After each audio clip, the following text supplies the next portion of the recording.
और इस वक्त की बड़ी खबर जम्मू कश्मीर के त्राल से आ रही है, जहां सेना ने मुठभेड़ में आतंकियों को मार गिराया है। खबर यह है कि जो आतंकी मार गिराए हैं उनमें एक हिजबुल मुजाहिदीन का टॉप कमांडर सब्जार अहमद भट्ट भी है। सब्जार अहमद हिजबुल मुजाहिदीन का टॉप कमांडर था, जिसे आज सुरक्षा बलों ने त्राल इलाके में मार गिराया है। सब्जार भट्ट त्राल का ही रहने वाला है और बुरहान वानी के बचपन का दोस्त है। बुरहान वानी के मारे जाने के बाद मूसा को कमांडर बनाया गया था, लेकिन मूसा ने हिजबुल मुजाहिदीन को छोड़ दिया, जिसके बाद सब्जार को कमांडर बनाया गया। और अब बड़ी खबर यह आ रही है कि जम्मू कश्मीर के त्राल में कुल 3 आतंकी मार गिराए गए हैं, यानी कि कुल 3 आतंकियों को मार गिराया है। पहले एक घर में ये लोग छुपे हुए थे, जिसकी घेराबंदी कर सुरक्षा बलों ने 2 आतंकियों को मारा था और अब तीसरा आतंकी भी मार गिराया गया है। आसिफ कुरैशी हमारे साथ ज्यादा जानकारी के साथ जुड़ गए हैं। आसिफ, और क्या ज्यादा जानकारी मिल रही है?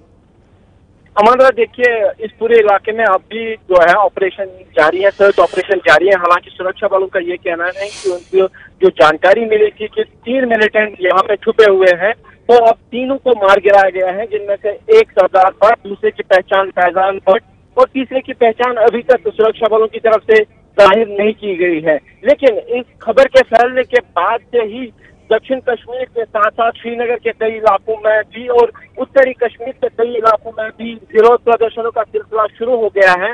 और जो अफवाहें फैलने को रोकने के लिए जो मोबाइल इंटरनेट सेवा है उसको रोकने पर विचार हो रहा है। हालांकि सुरक्षा एजेंसियों का ये कहना है कि अगर उनको ये आशंका की कि ज्यादा कुछ अफवाहबाजी फैल रही है जिसके कारण कश्मीर घाटी में हिंसा फैल सकती है, तो इसको देखते हुए मोबाइल सेवा को ही पूरी तरीके से बंद किया जा सकता है। हालांकि इस पर भी विचार हो रहा है। लेकिन त्राल की बात करें तो यहाँ पे एनकाउंटर खत्म हो गया है, लेकिन तलाशी अभियान अब भी जारी है और विभिन्न जगहों पर पत्थरबाजी की भी घटनाएं हो रही है और प्रदर्शनकारियों और सुरक्षा बलों में भी झड़पें हो रही है। आमंत्रण जी आसिफ, आप बने रहिए हमारे साथ। फिलहाल अपने दर्शकों को बता दें कि कौन है सब्जार अहमद भट्ट, जो कि हिजबुल का कमांडर था। हिजबुल मुजाहिदीन का सबसे बड़ा कमांडर था सब्जार अहमद भट्ट, जिसे आज सुरक्षा बलों ने मार गिराया। हिजबुल का सबसे बड़ा commander, top commander Zakir Musa के हिजबुल छोड़ने के बाद कमांडर बना था। हिजबुल मुजाहिदीन की कमान इसे दी गई थी।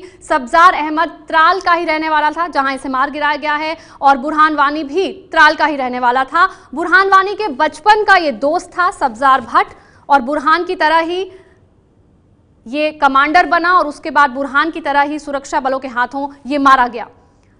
तो तस्वीर आप देख सकते हैं, जो दाढ़ी वाला शख्स इस तस्वीर में नजर आ रहा है, ये सब्जार भट्ट है और इसका दूसरा साथी फैजान जो कि मारा गया है, ये भी इस तस्वीर में नजर आ रहा है।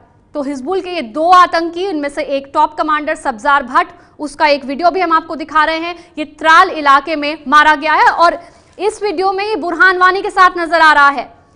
तो दाईं तरफ जो दाढ़ी वाला शख्स है वो सब्जार भट्ट है, जो मार गिराया गया है आज, और बुरहान वानी, जिसका पिछले साल सुरक्षा बलों ने खात्मा किया था, वो भी इस वीडियो में सब्जार के साथ नजर आ रहा है। दोनों बचपन के दोस्त थे, त्राल के ही रहने वाले थे और आज त्राल में सब्जार भट्ट को सुरक्षा बलों ने मार गिराया। आसिफ हमारे साथ लगातार बने हुए हैं। आसिफ, ये बताएं कि सब्जार को मार गिराना कितनी बड़ी कामयाबी मानी जाए सुरक्षा बलों के लिए?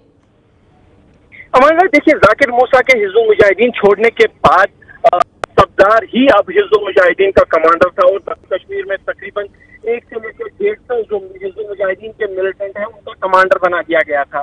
कुछ दिनों पहले ही ये खबरें आई थी कि सब्जार भट्ट अब अपनी पहुंच जो है श्रीनगर में भी फैलाना चाहता है। इसीलिए पिछले 3 दिनों में तक 2 लड़के श्रीनगर से लापता हुए, जिनमें से एक का फोटोग्राफ सामने आया था जिसमें उसने घोषणा की थी कि वो हिजबुल मुजाहिदीन में शामिल हो गया है और उसको लेने के लिए खुद सब्जार भट्ट श्रीनगर आया था। यानी कहीं ना कहीं सब्जार की जो पहुंच थी वो बढ़ने वाली थी। वो अपनी जो पकड़ है हिजबुल मुजाहिदीन पर वो सख्त कर रहा था और सुरक्षा बलों को जो चुनौती मिली है, जो खास तौर पर दक्षिण कश्मीर में जिस तरीके की जो पब्लिक सपोर्ट मिलिटेंट्स को मिल रहा है, उसको बढ़ाने में सब्जार भट्ट काफी ज्यादा सक्रिय था। लेकिन आज जो एनकाउंटर हुआ, जो खुफिया जानकारी सुरक्षा बलों को मिली थी कि सब्जार भट्ट अपने 2 साथियों समेत इस इलाके में छुपा हुआ है, तो ये ऑपरेशन चलाया गया और कहीं ना कहीं जहां सुरक्षा बलों के लिए सबसे बड़ी कामयाबी है, वहीं हिजबुल मुजाहिदीन के लिए ये जो सब्जार भट्ट की मृत्यु है ऐसा साबित हो सकती है कि कई सब हिजबुल मुजाहिदीन का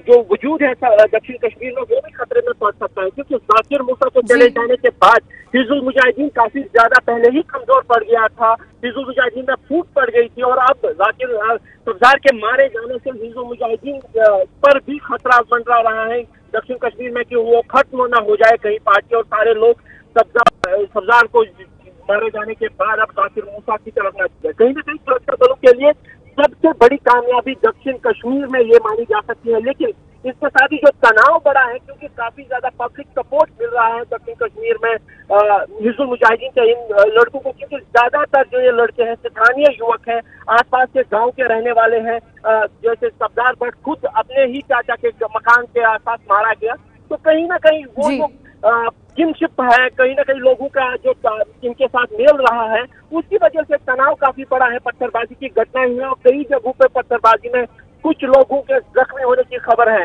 मोबाइल इंटरनेट सेवा पूरी कश्मीर घाटी में फिर बंद कर दी गई, हालांकि सोशल मीडिया पर पहले से ही प्रतिबंध था, लेकिन अब 2G, 3G और 4G तीनों तरह के मोबाइल सेवाएं, इंटरनेट सेवा बंद कर दी गई है, और अब विचार हो रहा है कि क्या मोबाइल सेवा पूरी तरीके से बंद कर दी जाएगी। श्रीनगर में कई जगहों पर विरोध प्रदर्शन हुए हैं, स्कूल कॉलेज बंद कर दिए गए हैं, और कई पुराने शहर के कई इलाकों में भी पत्थरबाजी की खबरें हो इसके घटने। जी आसिफ, तो इलाके में तनाव बढ़ गया है, लेकिन सब्जार के खात्मे के बाद वाकई हिजबुल मुजाहिदीन को अपने वजूद पर सोचना पड़ेगा, अपने भविष्य को लेकर सोचना पड़ेगा। बड़ा झटका हिजबुल मुजाहिदीन के लिए। आसिफ, आप बने रहे हमारे साथ। नीरज राजपूत भी हमारे साथ जुड़ चुके हैं फोन लाइन पर। नीरज, रामपुर में हमने देखा कि 8 आतंकियों को मार गिराया गया, उसके बाद त्राल में 3 आतंकियों का खात्मा किया गया, कुल मिलाकर आज 11 आतंकियों को ढेर किया गया। बड़ी कामयाबी सुरक्षा बलों के लिए। बिल्कुल बिल्कुल अमांद्रा, ये बड़ी कामयाबी है, और सेना के बड़े अधिकारियों से हमारी बात हुई थी, उनका साफ कहना था कि अगर कश्मीर से आतंकवाद और उग्रवाद को खत्म करना है तो क्रैकडाउन करना ही पड़ेगा। और उसमें 3 मुख्य बातें थी। सबसे पहला कि जो घुसपैठ रोकनी पड़ेगी, घुसपैठियों को रोकना पड़ेगा, न्यूट्रलाइज करना पड़ेगा LOC पर। उसके साथ साथ जो रिक्रूटमेंट है नए टेररिस्ट की जो हो रही है कश्मीर घाटी में, उनको रोकना पड़ेगा। और तीसरा ये कि इतनी कम कर दें आतंकियों को कश्मीर घाटी में कि वो लोकल लोगों को, यानी कि स्थानीय लोगों को इन्फ्लुएंस ना कर पाए। तो उसी में पहली 2 कड़ी जो हैं वो आज हमने देखी, LOC पर उरी में, रामपुर सेक्टर में, और दूसरा त्राल सेक्टर में। जी नीरज, लेकिन हिजबुल की अगर बात करें, आसिफ से भी हम बात कर रहे थे, सब्जार के खात्मे के बाद हिजबुल के मोराल के लिए, उसके मनोबल के लिए कितना बड़ा झटका माना जाए? देखिए, ये बहुत बड़ा झटका हो सकता है, क्योंकि बुरहान वानी की मौत के बाद से, एनकाउंटर के बाद से काफी ज्यादा स्थानीय लोग, खासतौर से दक्षिण कश्मीर के जो 5 जिले हैं, इनमें अनंतनाग, त्राल, शोपियां, कुलगाम, पुलवामा, ये सारे डिस्ट्रिक्ट ऐसे हैं जहां के हॉटबैट थे, और वहां पर बड़ी तादाद में जो नए लड़के थे उन्होंने हथियार उठाए थे। सब्जार अहमद को मारा जाना, क्योंकि कमांडर था, टॉप कमांडर था, काफी दिनों से बुरहान वानी के साथ था, हिजबुल मुजाहिदीन में इन्हीं ने खड़ा किया था। और अब जो नए लड़के आ रहे थे उनके लिए भी एक तरह से रेस्ट्रेन होगा, क्योंकि फैजान अहमद जो मारा गया है उसने कुछ ही दिन पहले ही हिजबुल मुजाहिदीन का हाथ थामा था। जी नीरज, तो बहुत बड़ी कामयाबी सुरक्षा बलों के लिए। सब्जार अहमद को मार गिराया गया, हिजबुल मुजाहिदीन का टॉप कमांडर ये था, साथ ही साथ इसके 2 साथी भी मारे गए हैं। फैजान भी इसका एक साथी है जिसे मार गिराया गया है, साथ ही साथ इनके साथ जो तीसरा आतंकी छिपा हुआ था वो भी मार गिराया गया है। तो बड़ी कामयाबी सुरक्षा बलों के लिए। इस वक्त की बड़ी खबर, जम्मू कश्मीर के त्राल में हिजबुल का सबसे बड़ा कमांडर मारा गया। सब्जार अहमद, हिजबुल मुजाहिदीन का टॉप कमांडर, मारा गया है। ये है ABP न्यूज, आपको रखे आगे।